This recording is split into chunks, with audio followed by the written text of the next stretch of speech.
时间蛮多的，所以就有先上颜色。哦，好。所以就有点还没完全干这样。那我们今天做的是荡秋千，这个是他今天做的作品。哦，这样。sample 是这个，会给他们看的。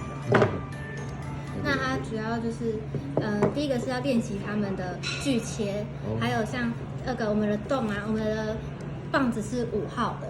那他知道松配合，就像是这个洞是松的，所以就是钻的洞要比5还要大。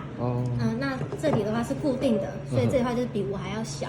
所以他今天在跟我拿钻洞的砖头的时候，会跟我说：“老师，我要比5大还比5小的，就不是只是我给他对应的砖头。”他要去思考，对不对？对，他要去思考。那给爸爸看一下他今天锯切的样子。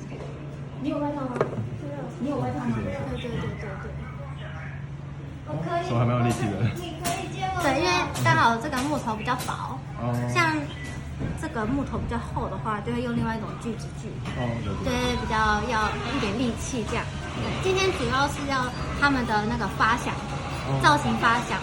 对，然后加工的话就是把它给锯下来。对。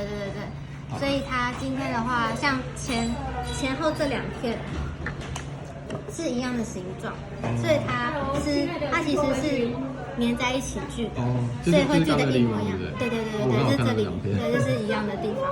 对，那它那个锯完之后还要一起钻洞，因为它的概念是从头贯穿到尾，所以如果我是单独锯的话，它可能会错开。那其实木工只要一点点错开，它基本上就是没有办法很顺的去运行。对，所以我们会希望它粘在一起的时候，锯切跟钻洞是一起做完之后，再把它打开来。所以你用白胶粘上去？那双面胶。白胶是现在它这里，这是下礼拜就已经会固定住的。才是那个白胶。没错。大概是这样。老师，你要说的。谢谢老师。不会，下礼拜可以把它做完。对，是要做记录的。录给他妈听，因为每次我就要解释一下。好，对，谢谢老师。